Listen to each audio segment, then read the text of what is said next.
Le régime syrien de Bachar el-Assad est tombé et avec lui, c'est toute la région qui plonge dans l'inconnu à un moment où on en est déjà à plus de 14 mois de génocide à Gaza et où des Palestiniens de Cisjordanie, de Jérusalem-Est, mais aussi des Libanais se font tuer quotidiennement par Israël. Le nouveau contexte politique en Syrie amène toute une série de questions, notamment des questions concernant l'impact du changement de régime sur la situation à Gaza ainsi que dans les territoires occupés palestiniens et au Liban. Pour répondre à ces questions, nous avons interviewé Elena Aoun, qui est professeure en relations internationales à l'Université catholique de Louvain-la-Neuve. Mais avant d'écouter son éclairage, je vous rappelle que les émissions de Télé-Palestine n'existent que grâce à vos dons. Je vous invite donc à nous soutenir en cliquant sur le lien dans la description de cette vidéo.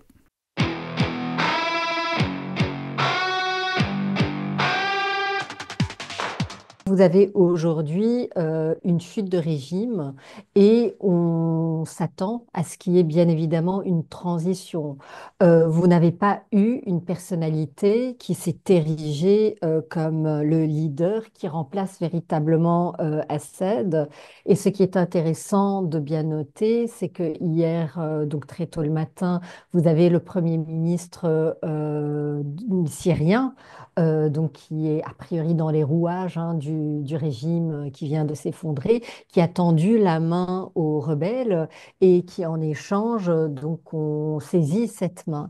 Et donc ça, c'est intéressant en termes de début ou d'amorce de transition, sachant qu'on est vraiment au balbutiement d'une telle transition. Donc on ne peut pas véritablement encore parler, je pense, de prise de pouvoir, en tout cas de notre point de vue de politologue. D'autant plus que le contrôle de la Syrie, ne serait-ce que géographiquement et politiquement, est encore limité, puisque vous avez un certain nombre de zones qui échappent pour différentes raisons au contrôle de cette rébellion. On pourra y venir bien sûr tout à l'heure. Alors, justement, ouvrons cette boîte noire de cette rébellion. On utilise souvent un singulier et en fait, derrière ce singulier se cache une véritable galaxie. Bien évidemment, nous avons un mouvement qui s'est imposé dans la position de leadership, c'est Hayat Tahrir al-Sham, qui est un avatar du front Al-Nusra qui lui-même était affilié à Al-Qaïda, mais on a eu des ruptures et ce groupe se présente aujourd'hui avec un agenda certes islamiste, mais véritablement syrien et non pas transnational. Et puis, vous avez dans cette coalition tout un ensemble d'acteurs, je pourrais en citer l'un ou l'autre, mais qui ont des sensibilités extrêmement différentes. Donc, certains sont plus radicaux dans leur programme, je dirais, religieux, d'autres le sont beaucoup moins. Vous avez également des groupes qui sont plutôt laïques et qui n'ont qu'un agenda nationaliste syrien. Donc voilà, c'est le cas par exemple de l'armée nationale syrienne, mais vous avez d'autres groupes comme Jaish el-Azza, le Front national de libération, Ahrar el-Sham. Donc vous avez vraiment une multitude de groupes dont on ne sait pas aujourd'hui le vrai poids ni le poids qu'il représente au sein de cette coalition, ni pour l'avenir. Mais c'est intéressant de se rendre compte que malgré sa diversité, cette coalition a réussi quand même dans sa guerre éclair qui a amené à la chute du régime sans qu'il n'y ait à ce stade-ci de véritable déchirement en interne.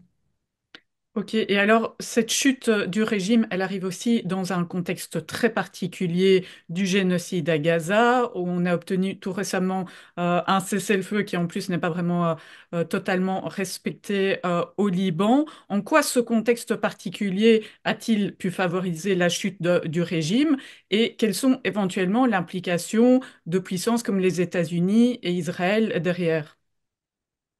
Alors, c'est une question assez épineuse dans le sens où on a évidemment quelques éléments d'analyse, mais il y a encore un ensemble d'éléments de faits que nous ne connaissons pas, que nous ne pouvons pas encore connaître. Alors, la chute si rapide du régime Al-Assad peut s'expliquer par différents éléments. Le premier élément, c'est bien sûr le degré de préparation et d'entraînement de cette coalition hein, qui a entraîné la chute du régime en quelques semaines. Ça ne s'improvise pas. Ça ne s'improvise vraiment pas. Et donc, il y a eu en amont beaucoup de préparation. Et il semblerait que la Turquie ait véritablement été dans une position de soutien assez fort dans ses préparatifs. Alors, on peut postuler que la Turquie l'a fait de manière autonome, mais vu le contexte plus global, il n'est pas à exclure en fait qu'elle ait eu au moins une forme d'assentiment tacite de la part des États-Unis, notamment. Vous avez donc ça, c'est la première dimension, le degré de préparation des rebelles. Le deuxième élément, c'est bien sûr l'état des forces dans la région. Vous avez bien évidemment donc les principaux soutiens du régime, la Russie qui est fort occupée sur l'échiquier ukrainien. Vous avez l'Iran qui a eu maille à partir avec les Israéliens dans les toutes premières confrontations bilatérales auquel le régime a été contraint suite à toute une série d'attaques menées par les Israéliens et qui rendaient extrêmement difficile à l'Iran de ne pas réagir. Et puis aussi, il y a ce qui se passe effectivement au Liban avec l'affaiblissement significatif du Hezbollah, donc l'affaiblissement de son stock d'armes, la tentative de décimer son leadership, le fait que l'assise sociale ait été véritablement meurtrie, hein, l'assise sociale du Hezbollah qui a été vraiment meurtrie. Donc c'est vraiment un contexte très facilitant, puisque voilà, les soutiens traditionnels n'avaient pas la même force, la même présence et peut-être même plus la même volonté, d'autant plus que, et c'est le troisième élément, il s'est avéré que le régime syrien était encore plus ossifié, encore plus fragilisé que quiconque l'avait estimé auparavant. Autrement dit, donc le régime syrien n'a rien reconstruit depuis la guerre civile. Déjà qu'auparavant, voilà, il y avait pas mal de failles, notamment dans ce qu'on attendrait d'un État, à savoir d'être quelque part en symbiose avec sa population. Non, il y a toujours eu énormément de composantes marginalisées en Syrie, ce qui structurellement fragilise un État. Mais qui plus est, dans le contexte disons, de la deuxième partie du conflit, on a été plus sur un gel, en fait, des frontières, etc. Le régime n'a rien fait. Il n'a rien fait pour améliorer la situation socio-économique des populations sous son giron ou dans son giron. Il n'a pas fait grand-chose pour renforcer les moyens de l'armée. Et on a vu avec quelle rapidité les dispositifs de sécurité, les forces de sécurité militaires ou de police se sont évaporées d'une certaine manière. Et donc, ça en dit long sur vraiment c'est comme si vous aviez une momie qui avait un peu pris l'air et dès que vous la touchez, elle tombe en poussière. C'est vraiment l'impression que donne rétrospectivement le régime d'Al-Assad et on peut comprendre la raison pour voilà, une des raisons pour lesquelles il aurait su prolonger sa survie. C'est sans doute quelque part le capital de terreur qu'il avait su insuffler mais aussi le soutien de certaines composantes qui ont toujours et traditionnellement soutenu un régime perçu comme étant un moindre mal ou un protecteur selon donc voilà. Et tout dernier élément, les attaques très récurrentes de la part des forces israéliennes hein, sur des positions de l'armée syrienne, de ciblant aussi des positions du Hezbollah ou des intérêts iraniens ont bien évidemment contribué à affaiblir ce sur quoi pouvait compter militairement parlant le régime. Alors justement, en parlant d'Israël, on a vu que Israël s'est félicité du renversement de Bachar al-Assad. Netanyahou directement a dit vouloir tendre une main de paix au nouveau pouvoir syrien qui se mettrait en place. Euh, Qu'est-ce que tout ça pourrait signifier pour le peuple palestinien à l'avenir, pour la poursuite de la situation absolument catastrophique, le génocide à Gaza et plus largement pour le reste des Palestiniens globalement? Oui. Alors je pense que c'est un énorme moment de solitude pour les Palestiniens, les tout derniers développements, parce que déjà on parle de moins en moins de ce qui se passe à Gaza et en Cisjordanie. Donc tous les yeux sont rivés vers les développements en Syrie et d'une certaine manière, ça masque la continuité hein, de ce qui est perpétré à l'encontre des Palestiniens dans les territoires, qu'ils soient bien évidemment en premier lieu Gaza, mais également la Cisjordanie. Donc ce qui s'y joue est gravissime et néanmoins, voilà, on ne le voit pas. Et d'une certaine manière, même si ça peut paraître un peu une formule de choc, Netanyahou en a rêvé et M. Erdogan l'a réalisé, à savoir rebattre les cartes géostratégiques dans la région. Donc Netanyahou n'a eu de cesse hein, d'essayer de fragmenter et de neutraliser, en guillemets, l'axe de la résistance, donc Hezbollah, le régime syrien et l'Iran. Et en fait, en 2, 3 semaines, Erdogan a réussi à le faire au travers de ce soutien accordé aux rebelles syriens. Alors, je pense qu'il faut quand même se féliciter de l'effondrement du régime syrien, en espérant véritablement qu'il y ait une transition qui soit positive. Et par rapport à Israël, toute la question demeure posée, celle du Golan occupé, et on voit qu'un des premiers gestes posés, donc il y a la parole et il y a le geste, un des premiers gestes posés par le gouvernement israélien, c'est d'occuper encore plus de territoire en Syrie. Et on sait très bien que voilà, les occupations israéliennes sont rarement de court terme comme l'affirme le ministre des Affaires étrangères israélien. Donc, et puis, vous célébrez, en tout cas,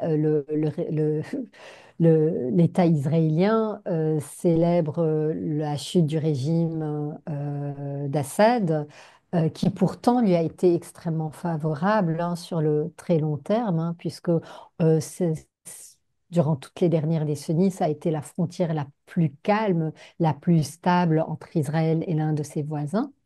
Et la première chose que les Israéliens font, c'est non seulement occuper voilà, une nouvelle portion du territoire dans le sud de la Syrie, mais également bombarder à très grande échelle toutes ces installations militaires, tous ces assets militaires.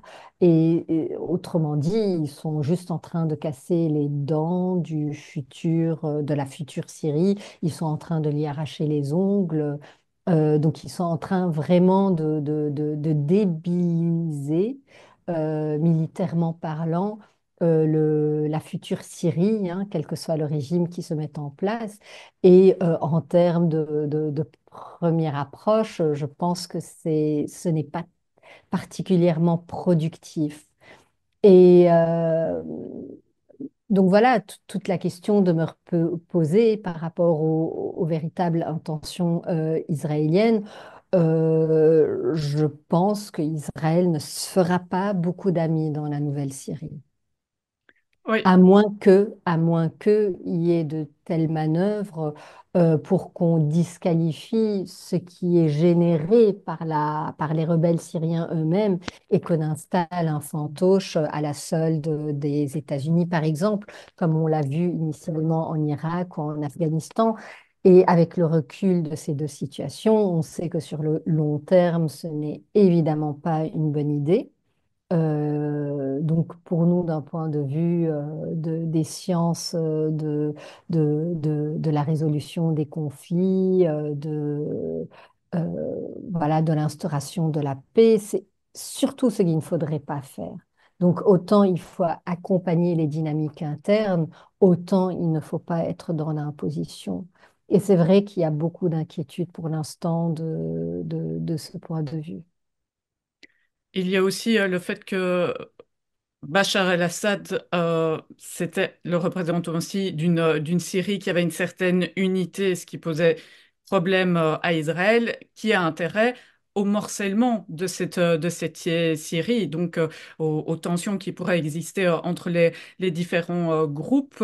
Alors, se pose aussi la question de l'acheminement des armes à la résistance libanaise et palestinienne qui risque d'être également mis à mal par les derniers événements. En tout cas, les rebelles qui ont pris le pouvoir ne se sont pas spécialement illustrés par une quelconque opposition à Israël, comme on a pu le voir avec d'autres groupes armés de la région. Oui, alors je vous dirais que le régime d'Assad non plus ne s'est pas particulièrement illustré par une opposition à Israël. Comme je vous le disais, au point de vue rhétorique, oui, bien sûr, mais voilà, il n'a jamais levé le petit doigt pour soutenir effectivement les Syriens, les Palestiniens, excusez-moi. Donc, et il n'y a jamais eu d'armes qui soient directement passées des mains du régime syrien vers les Palestiniens eux-mêmes. Et c'est assez intéressant de garder en tête que le Hamas a traditionnellement, ou en tout cas depuis la guerre civile, il a eu des moments de grande tension, y compris avec le Hezbollah, qui ultimement s'est avéré être un de ses rares soutiens depuis le 7 octobre dernier. Donc voilà, le jeu du régime syrien a toujours été extrêmement ambivalent par rapport aux Palestiniens, mais je dirais même aussi par rapport au Liban et au Hezbollah, où vous aviez un jeu d'instrumentalisation, donc qu'on active et qu'on désactive en fonction des intérêts du moment. Donc aujourd'hui, il est extrêmement... Je pense que le Golan n'est certainement pas la priorité des rebelles syriens. C'est la transition qui est le premier objectif, mais je pense que euh, voilà, en admettant qu'on laisse cet espace pour les Syriens de reconstruire, d'entamer une transition et de construire un nouveau régime qui ressemble à leurs aspirations et non pas aux aspirations des acteurs tiers, je pense qu'à terme, la question du Golan va bien évidemment se reposer avec cette question de la solidarité avec les Palestiniens. Et peut-être que cette solidarité sera peut-être plus effective que ce qu'elle n'a été jusqu'à présent, parce que les Syriens ont beaucoup souffert ces derniers temps. Et il y a eu des équations extrêmement courtes, hein. Donc, le Hezbollah, l'Iran soutiennent notre régime et les Palestiniens. Donc, du coup, on est Iran anti-Hezbollah et anti-palestinien aussi. Mais je pense que fondamentalement, je ne connais pas beaucoup de Syriens qui sont indifférents. Donc, au sein de la population de la société civile syrienne, je ne connais pas beaucoup de personnes qui soient totalement indifférentes à ce que subissent les Palestiniens. Maintenant, est-ce qu'ils voudront, au-delà d'une tentative de récupérer le Golan, est-ce qu'un futur régime voudra se mouiller? La question reste posée, mais d'une certaine manière, j'aurais envie de dire aujourd'hui, les logiques militaires ont montré leurs limites. Euh, vous n'avez aucun État qui aujourd'hui est capable de libérer la Palestine par les armes. La Jordanie et l'Égypte sont dans des accords de paix avec Israël.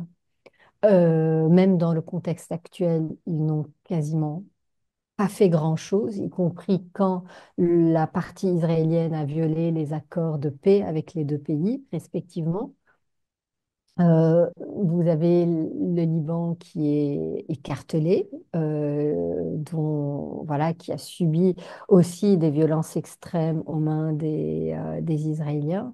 Vous avez la Syrie dont on est en train de liquider tout le capital militaire.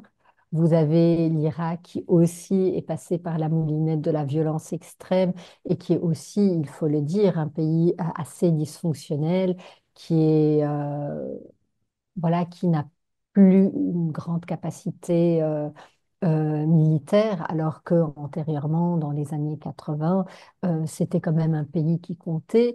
Vous avez encore l'Iran, mais elle est dans le collimateur de l'administration Trump et bien évidemment des Israéliens. Alors, on a l'impression que le sort promis aux États qui ne souscrivent pas à ce que j'appellerais la Pax Americana Israeliana sont voués en fait à connaître le sort de la Syrie, de l'Irak. Alors je ne veux pas faire de raccourci quand je dis le sort, c'est-à-dire la fragmentation, l'instabilité qui permettent en fait à des acteurs tiers d'intervenir comme ils veulent et quand ils veulent. Et on l'a vu, allez, Israël intervient régulièrement dans le pays déjà à partir de 2007, hein, donc on est bien avant le conflit, mais depuis le conflit civil, c'est récurrent. La dernière année, c'est quasiment hebdomadaire. Vous avez les États-Unis qui ont des installations militaires en Syrie, ils n'ont jamais été invités officiellement par la Syrie.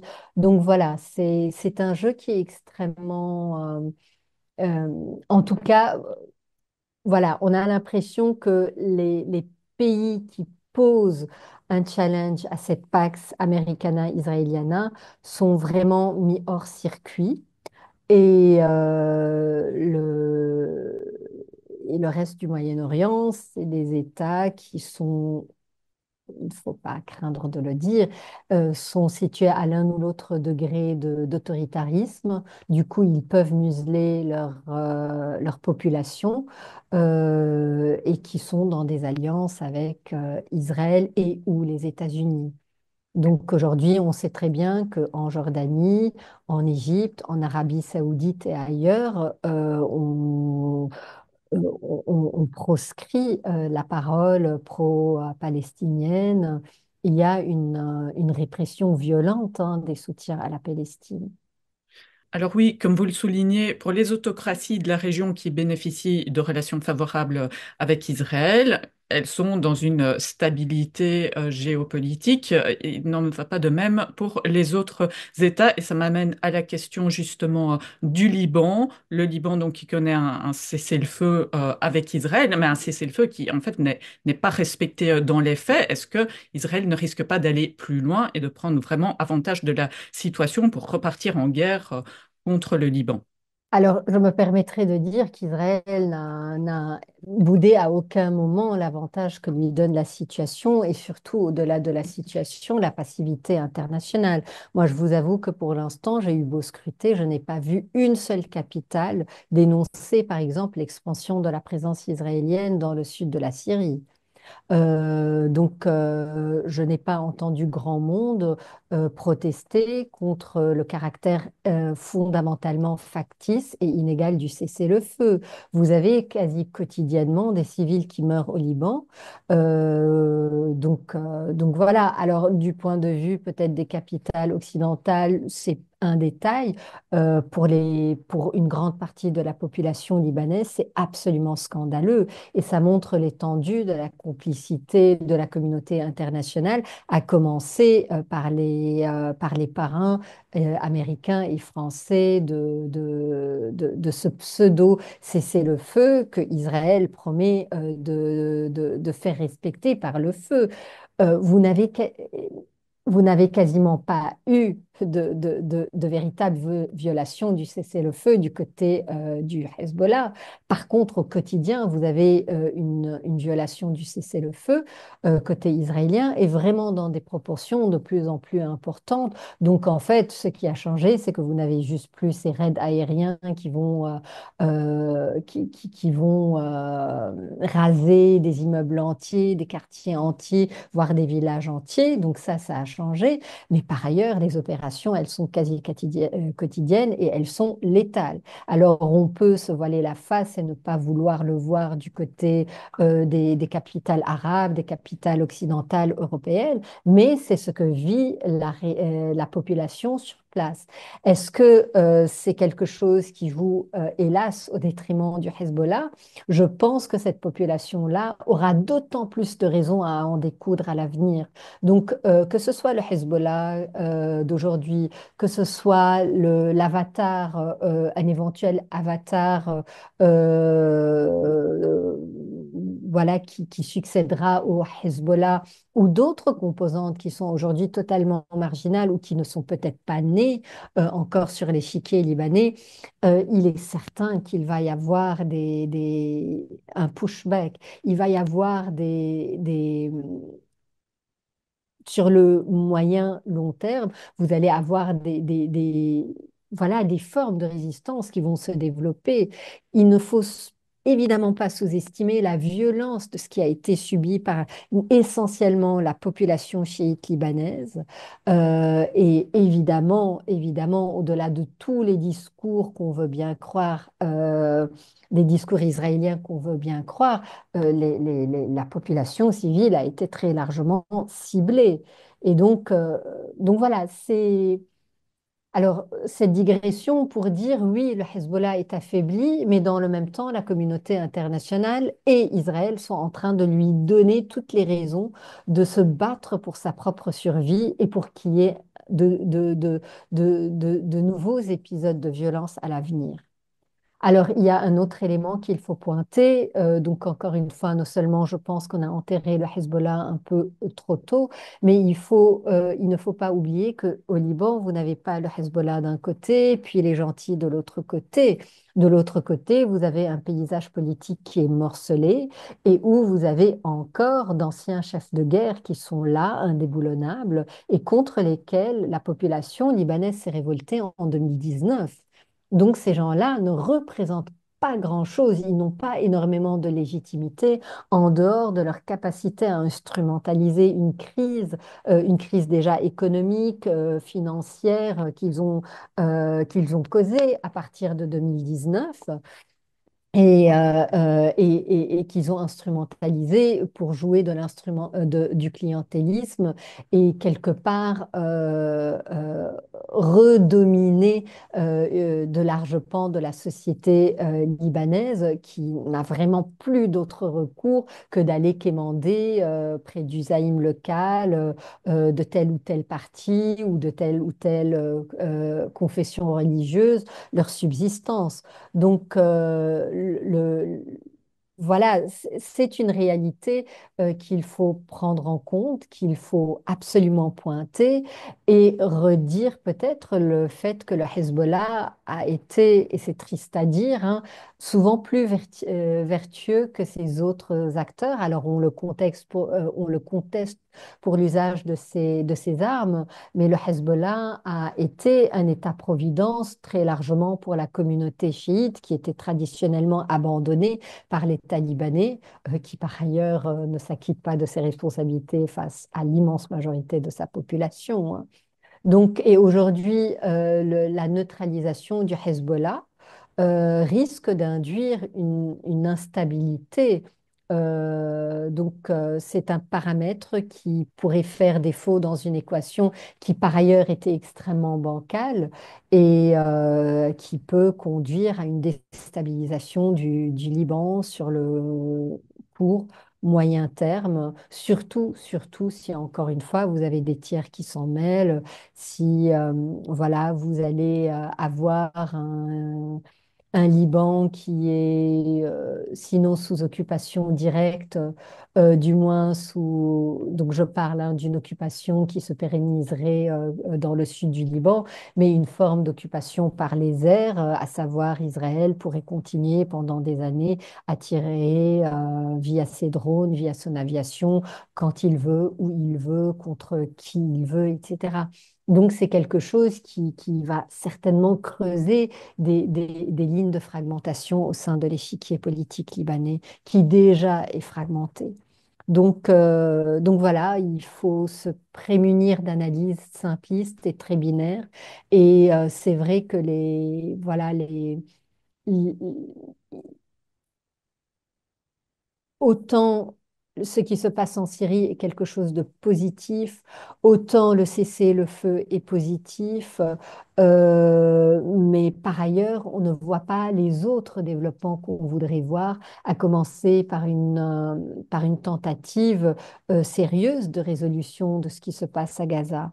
Et je suis parmi celles et ceux qui ont beaucoup travaillé. Et donc, ce n'est pas une position ni politique ni idéologique, c'est factuel. Le Moyen-Orient ne pourra jamais être stable tant que la problématique palestinienne n'aura pas été résolue. On peut se mentir, comme on s'est menti durant ces dernières décennies, mais un jour, il y aura un autre 7 octobre, il y aura des choses qu'on n'imagine même pas, mais qui font, mais qui mèneront à perpétuer les différentes formes de violence et d'instabilité dans la région.